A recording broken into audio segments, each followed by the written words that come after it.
बसपा के बिना बहुजन समाज का कोई अस्तित्व नहीं है। क्या कारण है इंडिया और एनडीए में खलबली मची पड़ी है? पूरे दुनिया के अंदर अगर कोई पिछड़े वर्ग की, डिप्राइव्ड क्लास की, डिप्रेस क्लास की महिला ने अगर सबसे अच्छे तरीके से रूल किया तो बहुजन समाज पार्टी है। शेड्यूल्ड कास्ट के थप्पड़ मारने पे एसपी जो है रात को 12 बजे भी इलाके में आता था। अगर महिंद्रा टिकैत बहन जी को जाति सूचक गालियां देते थे तो उन्हें भूमिगत होना पड़ता था। तो आपको बता दो, जो आत्मसम्मान पहचान की जो लड़ाई है ना, कि हमारे जैसे वफादार कम ही निकलेंगे, जहां खोदोगे वहां हम ही निकलेंगे। पूरे भारत क्या, पूरी दुनिया में सिर्फ बहुजन समाज पार्टी एकमात्र ऐसी पार्टी है जिसने हर गली, हर चौराहे, हर नुक्कड़, हर जगह पे बहुजन संत महापुरुषों की प्रतिमाएं लगा दी। ऐसा है जो इस गलत फहमी और मुखालफते में है कि बसपा ख़त्म हो गई, तो मैं बता दूं कि आने वाली 7 पीढ़ियों तक ना ये ख़त्म हुई है, ना ही ये ख़त्म होगी। अगर आपको लगता है कि बसपा ख़त्म हो जाएगी तो बसपा केवल एक राजनीतिक पार्टी नहीं है। बसपा एक मिशन है जो बाबा साहब डॉक्टर भीमराव अम्बेडकर साहब के कदमों पर चलते हुए, साहब काशीराम जी के सपनों पर चलते हुए आज चल रहा है। और अगर आपको लगता है कि सीटों के आधार पर बसपा ख़त्म हो गई तो बसपा ख़त्म, तो मैं आपको बता दूँ, बाबा साहब डॉक्टर भीमराव अम्बेडकर साहब को राजनीतिक रूप से हराने वाले लोग भी ये सोचते थे बाबा साहब खत्म हो जाएंगे, और साहब काशीराम को चैलेंज करने वाले भी ये सोचते थे कि ये जो है मुख्यमंत्री बनने का जो सपना देखता है, ये एक विधायक तो जिता नहीं पाया। तो आज जो ये सपने देख रहे हैं कि बसपा खत्म, तो वक्त आने दे बता देंगे तुझे आसमां, हम अभी से क्या बताएं क्या हमारे दिल में है। तो कौन लोग हैं जो लोग कह रहे हैं कि बसपा खत्म होगी, बीजेपी की बी टीम है ये?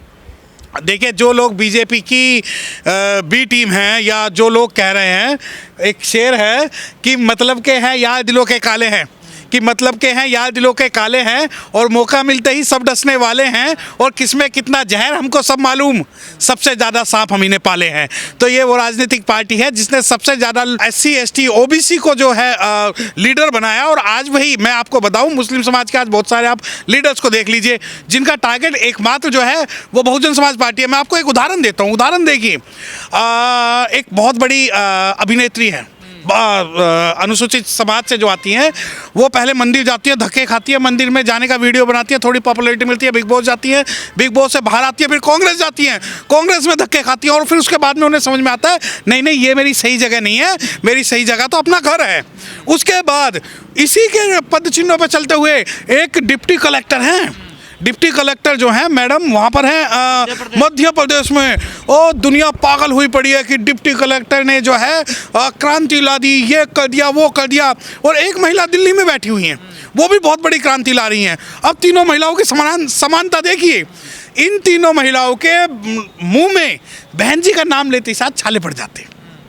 जब डिप्टी कलेक्टर की बात होती है तो वो पार्टी किस में जाती है? कांग्रेस पार्टी में जाती हैं। अर्चना गौतम है, वो जाती है कांग्रेस में जाती है। क्यों भाई? आपको लगता है कि बहुजन समाज की जो बहन जी है, बहुजन समाज पार्टी की जो मुखिया, उसे अनदेखा करके आप अपनी राजनीति चमका सकते हो? तो भूल जाओ, क्योंकि मैं बता दूं, ये इसलिए नहीं कि मैं बहुजन समाज पार्टी की बात कर रहा हूं। तो आप लोग तो अंधभक्त हो ना, आप कुछ है थोड़ा ही बसपा में। देखिए आपको लगता है कि बसपा में नहीं है और हम अंधभक्त है, तो मैं आपको बता दूं कि बसपा के बिना बहुजन समाज का कोई अस्तित्व नहीं है। अगर आपको लगता है बसपा में नहीं है, हम हैं अंधभक्त, कहिए ना। अरे सारे बहुजन मिशन चला रहे हैं कांग्रेस में जाके, सपा में, बीजेपी में। हाँ, तो मैं वही बात कर रहा हूँ ना आपको, बसपा तो जीरो पे है। क्या कारण है इंडिया और एनडीए में खलबली मची पड़ी है? और आपको लगा है कि वो सपा में जाके मिशन चला रहे हैं? बिल्कुल चला रहे हैं। जैसे प्रमोशन इन आरक्षण का विरोध आपने किया, जो संत बहुजन संत महापुरुष थे उनके नाम आपने बदले, आप खुला आप चैलेंज करते हो। बसपा के साथ क्यों रहे दलित, ये बताइए। नहीं देखिए, आप बसपा के साथ, हम भी नहीं कह रहे आप रही हैं, हम कह रहे हैं बहुजन मिशन को तो समझिए, आप मिशन कोई बात तो करिए। आप ये कहते हैं कि बसपा में कमियां, मुझे ये बता दो दुनिया की कौन सी पॉलिटिकल पार्टी ऐसी है जिसमें उतार चढ़ाव ना आता हो? दुनिया के अंदर, पूरी दुनिया में, आप तो इंडिया की बात कर रहे हो, थोड़ा बाहर भी निकलो यहाँ से।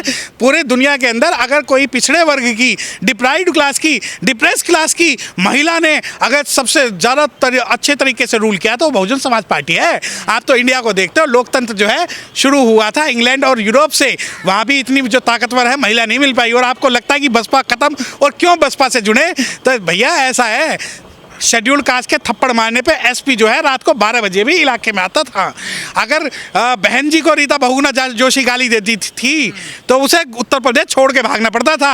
अगर महिंद्रा टिकैत बहन जी को जाति सूचक गालियां देते थे तो उन्हें भूमिगत होना पड़ता था। तो आपको बता दूं, जो आत्मसम्मान पहचान की जो लड़ाई है ना, जब दिल्ली के अंदर आप घुसोगे, नोएडा में घुसोगे, तो लोग कहते हैं बहन जी ने हाथी बना दिए थोक में।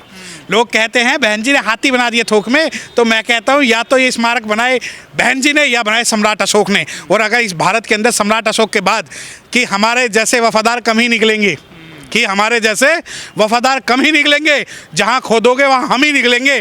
पूरे भारत क्या पूरी दुनिया में सिर्फ बहुजन समाज पार्टी एकमात्र ऐसी पार्टी है जिसने हर गली, हर चौराहे, हर नुक्कड़, हर जगह पे बहुजन संत महापुरुषों की प्रतिमाएं लगा दी। अब आप ये कहिए कि हॉस्पिटल बनवाइए वहाँ पर, स्कूल बनवाइए वहाँ पर, तो आप जब दिल्ली से निकलते हैं, राजघाट से निकलते हैं, अक्षरधाम जाते हैं, आप वहाँ पर कभी हॉस्पिटल बनाने की बात नहीं करेंगे। परंतु जो काम बहन जी ने कर दिया, बहुजन समाज पार्टी ने कर दिया। आप कह रहे हैं बहुत दलितों का सम्मान बीएसपी में है, तो क्या कांग्रेस में, बीजेपी में सम्मान नहीं है दलितों का? नहीं, बिल्कुल है, बिल्कुल बिल्कुल सम्मान है। सम्मान का जो वर्तमान लेटेस्ट उदाहरण है वो आप अर्चना गौतम के कांड से और डिप्टी कलेक्टर निशा बांगरे के कांड से समझिए ना।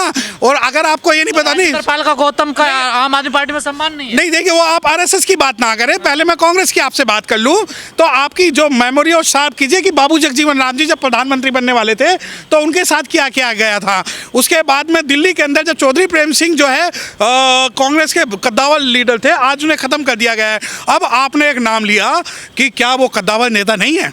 अगर आप राजेंद्र पाल गौतम जी के व्यक्तिगत तौर पे बात करना चाहते हैं तो नहीं, उनका सम्मान नहीं है आम आदमी पार्टी में। हाँ, सम्मान है ना, 22 प्रतिज्ञा कहने पर निकाल दिया गया।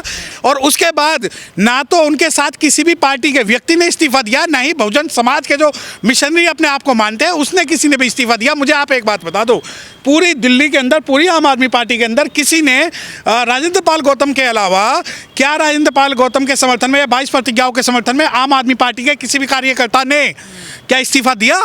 परंतु वो इस्तीफा नहीं दिया गया क्योंकि आपको ये लगता है कि नहीं, आम आदमी पार्टी बहुजन मैं दिल्ली की आपको बात करूं कि अगर जितना दिल्ली के अंदर अगर शेड्यूल कास्ट में सबसे ज़्यादा किसी ने प्रत्यक्ष रूप से अत्याचार किया है तो ये आम आदमी पार्टी ने किया है। शेड्यूल कास्ट का स्पेशल कंपोनेंट प्लान का जो पैसा है वो स्पेशल कंपोनेंट प्लान का पैसा इन्होंने फ्री बिजली, फ्री पानी में लगा दिया। बच्चों की जो स्कॉलरशिप है शेड्यूल कास्ट बच्चों की, ये स्कॉलरशिप खा गए। बच्चों के जो सरकारी स्कूल है, एक स्कूल को डेंटिंग पेंटिंग करते हैं और 99% स्कूलों में से जो इन्होंने साइंस स्ट्रीम और कॉमर्स स्ट्रीम खत्म कर दी वो इसलिए की है ताकि डिप्राइव्ड क्लास और डिप्रेस क्लास की कम्युनिटी का जो बच्चा ना पढ़ सके। और जो अपने आप के पीछे जो बाबा साहब का फोटो लगाते हैं, 9 साल से सरकार चला रहे हैं, वो कह रहे हैं हम सच्चे अम्बेडकरवादी हैं। तो मैं एक बात बता दूं, अभी तक 14 अप्रैल की छुट्टी इन्होंने गजेटेड नहीं की है। और मेरा तो निवेदन भी था राजेंद्र पाल गौतम से, और अब मैं निवेदन करता हूं राजकुमार आनंद से कि आप ये कहते हो कि आप सबसे बड़े मिशनरी आदमी हो, तो हाथ जोड़ के निवेदन है कम से कम 14 अप्रैल को एक गजेटेड हॉलीडे तो आप डिक्लेयर करा दो। मैं बताऊं, अगर बसपा से आप तुलना करते हो ना, तो बसपा की तुलना इन जो छोटी मोटी ये पार्टियां, आपको लगता कांग्रेस जब से 1984 से बहुजन समाज पार्टी बनी है, तो बसपा की तुलना कौन कर रहा है? बसपा तो खत्म हो चुकी है। आपके सपनों में बसपा ऐसे ही आती रहेगी जैसे साहब काशीराम आते थे, भगवान बुद्ध आते थे, पेरियार आते थे, फूले आते थे, साहू महाराज आते थे, काशीराम साहब आते थे, ऐसी सपनों में आएगी। और मैं बता दूं कि अगर आपको लगता है कि हमारा शटर गिरना है तो मैं बता दूं कि राह के पत्थर को चकनाचूर होना चाहिए, कि राह के पत्थर को चकनाचूर होना चाहिए, वार हो भरपूर होना चाहिए। ये काफ़ी नहीं है कि वो हमसे माफ़ी मांग ले, ये काफ़ी नहीं है, माफ़ी मांग ले, उसे हमारे सामने मजबूर होना चाहिए। अगर 2024 में बसपा की सरकार आ गई ना, तो देखना ये जितने भी बहुजन विरोधी हैं, अनुसूचित जाति विरोधी हैं, अनुसूचित जनजाति विरोधी हैं, ये सभी जो है बहुजन समाज पार्टी के साथ आएंगे। और सरकार में कैसा हो, गठबंधन में तो जा नहीं रहे आप, डर के हमारा ईडी के सीबीआई के। तो आपको लगता है कि ईडी और सीबीआई से हम डरते हैं, तो बंद कर लीजिए ना। आप ये कहते हैं कि गठबंधन में जाए, क्या कारण है कि इंडिया और एनडीए जो गठबंधन है, क्यों बसपा चिल्ला रहा है, क्यों बहन जी चिल्ला रहा है? जहां इंडिया कह रही है कि हम बी टीम है, वहीं एनडीए जो है वो अपने पास लाने को तैयार है। हमारी तो अहमियत आप जीरो भी कहने थोड़ा उद्धार हो जाएगा बसपा का अगर हमारे साथ। अरे हमें ऐसे उद्धार की जरूरत नहीं है। अगर हम बिक के राजनीति करना चाहते हैं तो रामविलास पासवान का उदाहरण देख लीजिए। जब आप रामविलास पासवान के साथ क्या हुआ, दिल्ली का बंगला जिस प्रकार खाली कराया गया है ना, बसपा के 2 बंगले हैं, 12 रकाबगंज रोड और दूसरा बंगला है, वहां पर आप जाके देख लीजिए कि क्या पहचान और क्या अस्मिता होती है।